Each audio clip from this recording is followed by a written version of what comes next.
Hallelujah, praise the Lord.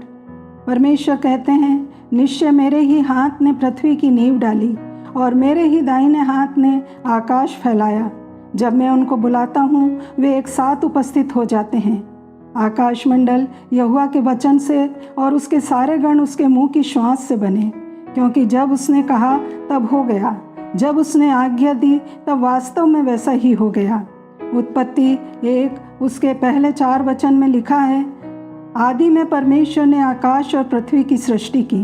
पृथ्वी बेडौल और सुनसान पड़ी थी और गहरे जल के ऊपर अंधियारा था। तब परमेश्वर का आत्मा जल के ऊपर मंडराता था। जब परमेश्वर ने कहा उजियाला हो तो उजियाला हो गया। और परमेश्वर ने उजियाले को देखा कि अच्छा है, और परमेश्वर ने उजियाले को अंधियारे से अलग किया। इन वचनों में जो कुछ कहा गया वो यूहन्ना 1:1-5 में पूरा हुआ, जहाँ लिखा है, आदि में वचन था और वचन परमेश्वर के साथ था और वचन परमेश्वर था। यही आदि में परमेश्वर के साथ था।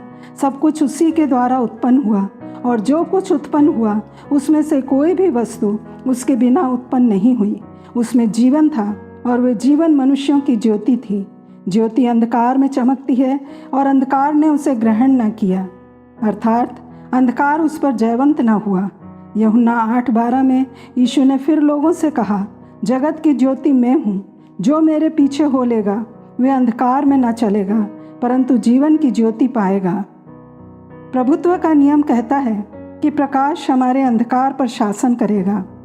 इसलिए हम पृथ्वी पर उसी तरह शासन कर सकते हैं जैसे परमेश्वर स्वर्ग में शासन करते हैं। जहाँ भी यीशु गए घोषणा की कि परमेश्वर का राज्य निकट आ गया है। परमेश्वर प्रकाश का स्रोत है।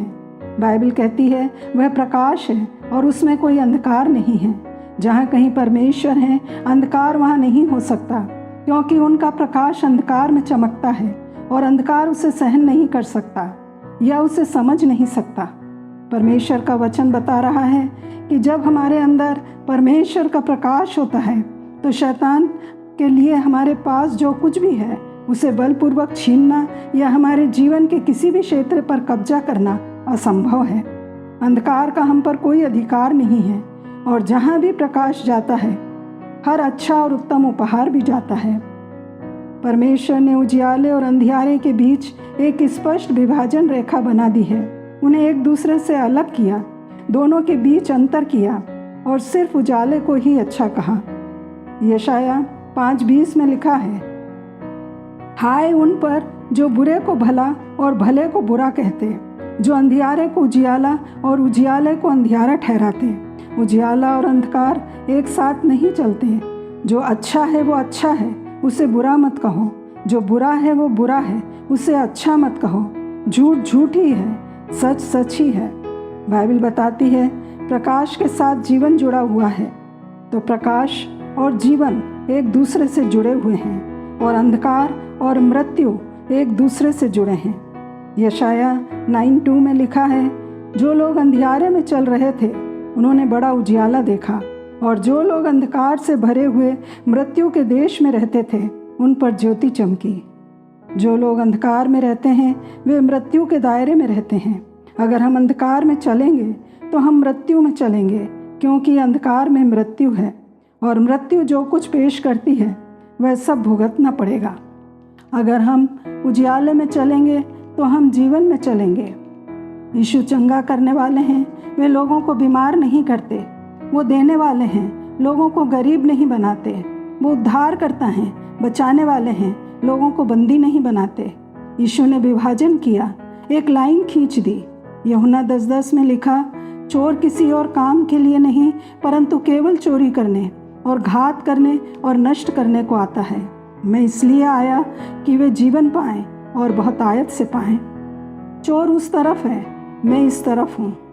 उत्पत्ति 1:16-18 वचन में लिखा है, तब परमेश्वर ने 2 बड़ी ज्योतियाँ बनाई।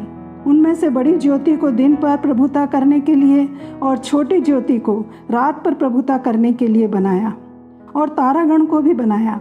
परमेश्वर ने उनको आकाश के अंतर में इसलिए रखा कि वे पृथ्वी पर प्रकाश दें और उजियाले को अंधियारे से अलग करें।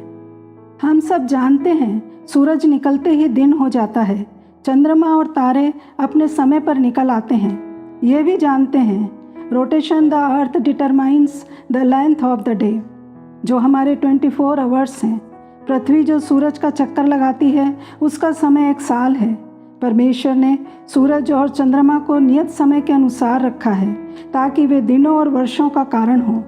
परंतु जब हम फिजिकल लेवल से स्पिरिचुअल लेवल की ओर इनके फंक्शन को देखते हैं तब हम आत्मिक जीवन में भी पाते हैं कि ये किस तरह से काम करते हैं। सूरज बाइबल में कई स्थानों पर सिंबल ऑफ जीसस क्राइस्ट है। मलाकी 4:2 में लिखा है, परंतु तुम्हारे लिए जो मेरे नाम का भय मानते हो धर्म का सूर्य उदय होगा और उसकी किरणों के द्वारा तुम चंगे हो जाओगे। ये यीशु मसीह के लिए उनके आने के 400 साल पहले की गई भविष्यवाणी थी। दानियल जब दर्शन देख रहा है और प्रकाशित वाक्य में यूहन्ना दर्शन में देख रहा है कि उसका चेहरा सूरज के तेज के समान चमक रहा है। सूर्य परमेश्वर के पुत्र की महानता और महिमा को बताने के लिए काम में लाया गया है।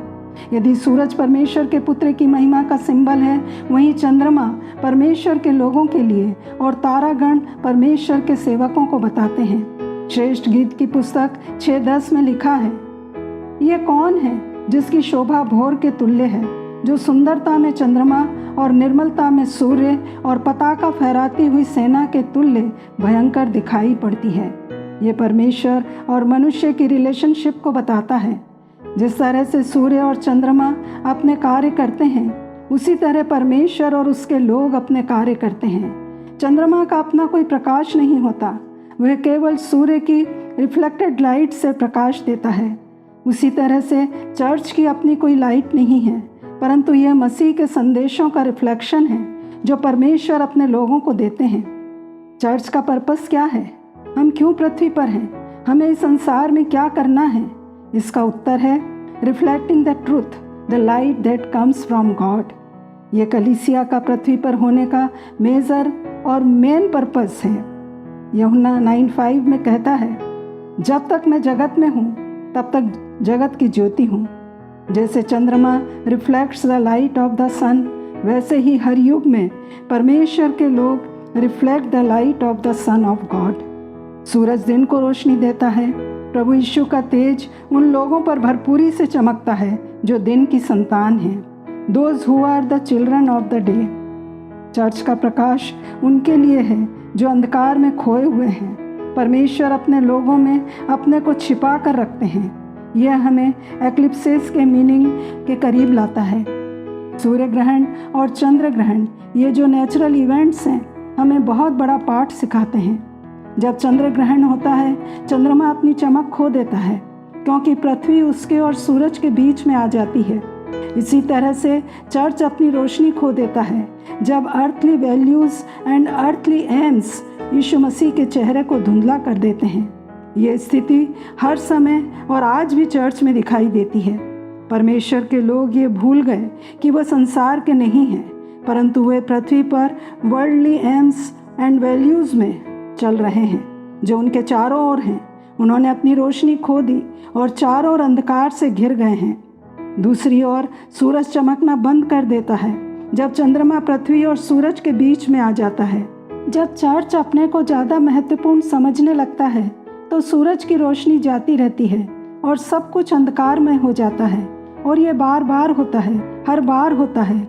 लोग ये भूल जाते हैं कि चर्च का कंसर्न केवल परमेश्वर से है, परंतु वे डिनोमिनेशनल वैल्यूज से कंसर्न हो जाते हैं और सूरज की रोशनी लुप्त हो जाती है। आज सारे संसार ने क्यों नैतिकता को छोड़ दिया है? क्यों लॉ एंड ऑर्डर नहीं माने जाते? क्योंकि चर्च आत्मिक रूप में अंधकार और पॉवर्टी में चला गया है। एक मसीह विश्वासी चमकता है तो कलीसिया चमकती है, देश और राष्ट्र समृद्ध होता है। और यदि एक विश्वासी परमेश्वर से दूर हो जाता है तो परिवार, समाज, देश और राष्ट्र अंधकार में, बुराइयों में, हिंसा में, अनैतिकता में बढ़ने लगते हैं। परमेश्वर ने तारागणों को बनाया। ये तारे परमेश्वर के सेवकों को बताते हैं जो सच्चे प्रकाश को प्रकट करते हैं। परमेश्वर की रोशनी की सच्चाई सेवकों के द्वारा ही मैनिफेस्ट की जा सकती है। परमेश्वर की इच्छा उसके वचन के द्वारा रिवील होती है जो सेवकों के मुंह से वचनों के द्वारा निकलती है। तारों को बनाया मतलब परमेश्वर अपने काम अपने सेवकों के द्वारा कराते हैं। यदि पृथ्वी पर चुने हुए लोग ना हों तो परमेश्वर की इच्छा का प्रचार नहीं किया जा सकता। हर एक तारा अपना रोल इस संसार में पूरा करता है। दानियल 12:3 में लिखा है, तब सिखाने वालों की चमक आकाश मंडल की सी होगी और जो बहुतों को धर्मी बनाते हैं वे सर्वदा तारों के समान प्रकाशमान रहेंगे। तो प्रियो, चाहे हमारे आसपास की दुनिया कितनी भी अंधकार में क्यों न लगे, हम भी प्रकाश में रहें और दूसरों के लिए प्रकाश बनना हमारी जिम्मेदारी और चुनौती है। जब परमेश्वर ने हमें अंधकार से बाहर निकाला तो उसने हमें अपने पुत्र के राज्य में प्रवेश कराया। पुराने समय में जब एक साम्राज्य दूसरे पर विजय प्राप्त करता था तो पराजित साम्राज्य की पूरी आबादी को ले जाकर उसे विजेता की भूमि पर स्थानांतरित कर दिया जाता था। इसी अर्थ में हमें परमेश्वर के राज्य में ले जाया गया है। हमारे पास जो कुछ भी है वह सब परमेश्वर का है। संसार और शैतान हमको लुभा सकते हैं, लेकिन हम उनके अधीन नहीं हैं, क्योंकि हमें उनकी शक्ति से छुड़ा लिया गया है। तो प्रार्थना करते रहें कि यीशु के साथ निकटता से चलें और उसका उजियाला हमारे माध्यम से संसार में सारी पृथ्वी पर फैलता जाए। यीशु मसीह के नाम में आमीन।